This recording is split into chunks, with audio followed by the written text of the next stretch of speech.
Dintre omul râs ieși unul frumos. Frumos, rău de tot. Dani a ajuns cu telespectatoarea de Neața să-i ofere primăvara la maxim. Dani.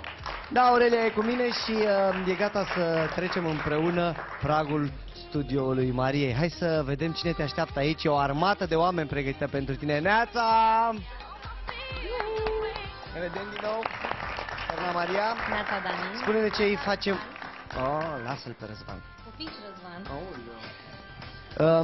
Să știi că îl trimit pe el data viitoare.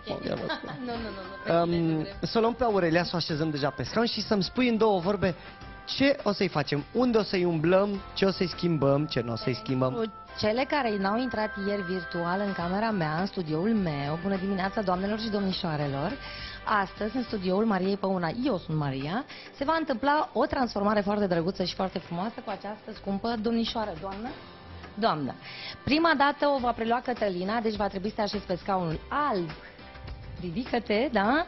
Unde ți se va face tratamentul Madonei, nu știu dacă știi. Este un tratament revoluționar care are efect de lifting instantaneu, știi. După aceea te va lua Florența și îți va schimba coafura. Ești pregătită? Ok. După care Maria te va machia. Te-ai mai machiat profesional până acum? Nu. Deci va fi pentru tine o noutate. Ok. O să fim cât se poate de rapizi și încercăm să aducem